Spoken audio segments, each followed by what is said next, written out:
Is that really you, Connor? I'm here, I promise.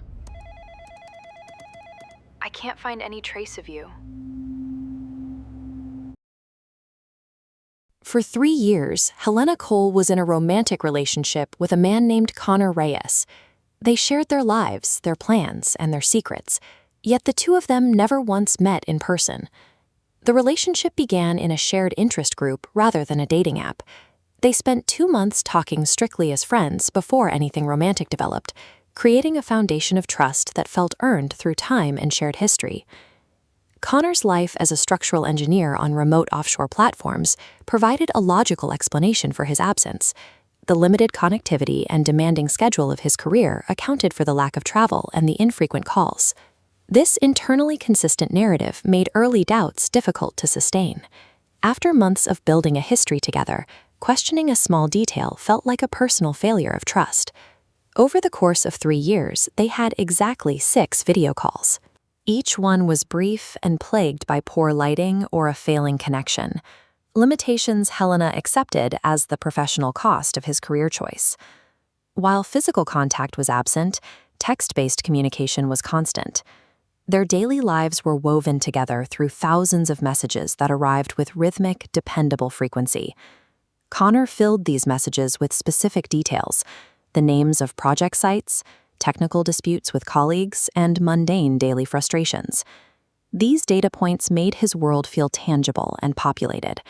In a digital space, a high volume of consistent, mundane information can effectively replace the need for physical proof. The constant stream of data creates a sense of presence that feels indistinguishable from reality.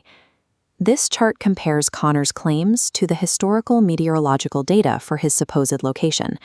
He described being delayed by severe weather on a day when official records showed the region had perfectly clear skies. Helena dismissed the discrepancy.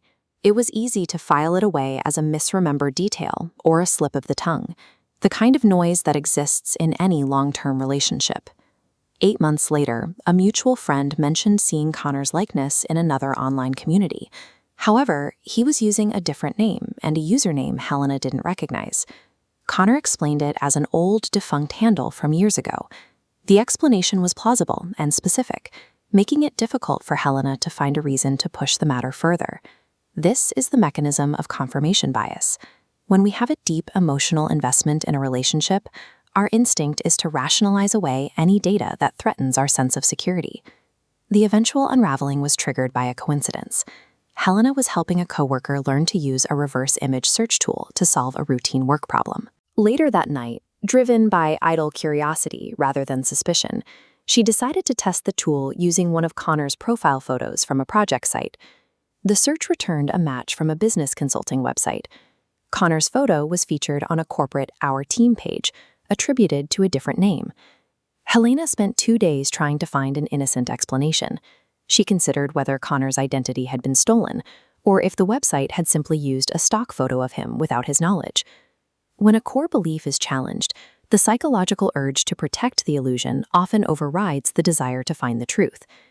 That weekend, Helena moved from a place of denial to a methodical, clinical investigation. She began a systematic audit of every photo Connor had ever sent her. Out of 11 photos, 7 matched stock sites, fitness blogs, and property pages. 4 returned no results. Helena realized these unmatched photos weren't proof of authenticity. They were simply too obscure to be indexed. She expanded the search to his professional life. There were no business registrations for his engineering firm, no employee records, and no evidence that the company had ever existed. Dismantling a deep deception requires shifting the burden of proof. It means moving away from a story that sounds true and looking for external data that can be independently verified. The final check was a call to the university Connor claimed to have attended. The alumni office had no record of his name or his graduation year. By the end of the weekend, Helena had compiled a spreadsheet of every verifiable claim Connor had made during their 3-year relationship. The column next to confirmed was completely empty. The evidence revealed a structure built to survive 3 full years of scrutiny. Helena had been living inside a fabricated reality that was maintained with enough patience to feel like the realest part of her life. This experience shows how authentic emotional intimacy can be weaponized.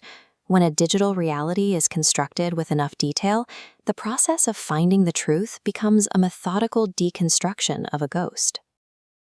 After 3 years of a relationship built on thousands of text messages, Helena approached her life with the patient, methodical logic of an open investigation. She understood she needed more than a list of unverifiable inconsistencies. A document full of absences wasn't going to force a real conversation. In cases of prolonged deception, proving a negative is impossible. Reclaiming agency requires affirmative, documented proof of who is on the other side of the screen. The first step focused on the only constant she had, a single phone number used for daily communication. She ran a reverse phone lookup on the number. The results showed the number was registered to a Voice over Internet Protocol, or VoIP, service. It was a digital signal bypassing physical cell towers, routing entirely through decentralized servers. This meant that despite 3 years of constant communication, Helena lacked a verified, traceable connection to a real person's physical phone account. To move from digital absences towards physical proof, Helena re-examined the 4 photos that hadn't returned any matches on basic reverse image searches. She began looking past the subject of the photos, scanning the background with the forensic attention of a sketch artist. That focus revealed 2 specific details she had previously ignored: a partial street sign in one image and a highly distinctive building facade in another. She spent an evening using mapping tools, comparing that facade against street view imagery in the city Connor had claimed as his hometown. After several hours, the architectural details locked into place. They matched a specific building on a real-world street. Proving that one small piece of his story was geographically real gave her a tangible thread to pull. She finally had a physical anchor for the investigation. With a confirmed location, she began searching local community groups specific to that city. She narrowed the search by cross-referencing name fragments with a secondary username a friend had spotted him using in another online community. After several days, these parameters surfaced a profile containing original photos that returned 0 external matches. The man in them looked like a plausible, aging version of Connor, free of the aesthetic of a stock photo. Locating original, unscraped photos confirmed the investigation had reached a real, breathing person. The name attached to that profile was Patrick Doss. She fed the name and location into state court search tools to see if the identity carried any public records. The search returned a finalized document, an 11-year-old marriage record with no corresponding divorce decree. This document changed the nature of the deception. Patrick Doss wasn't just a man pretending to be an engineer. He was a married man who had spent 3 years maintaining a fabricated second identity.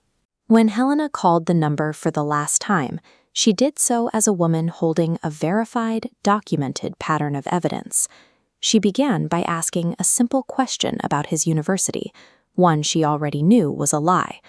When he gave the same familiar answer, she mentioned she had already contacted the alumni office.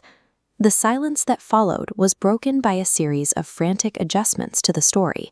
He offered different graduation years and unmentioned transfers, each one confirming the pathology of the lie in real time. Helena then listed the facts: the VoIP number, the map match, and Patrick Doss's marriage record. He eventually admitted that Connor Reyes was an invention, but the confession was secondary. The documented evidence meant Helena no longer needed his cooperation to know the truth. She ended the call and blocked all of his online accounts, severing their connections completely without waiting for an explanation.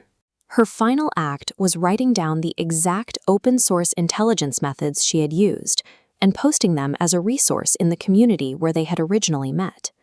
Methodically documenting the process provided the verification that the relationship never could. In a digital environment built on fabricated identities, objective observation remains the most reliable path to reality.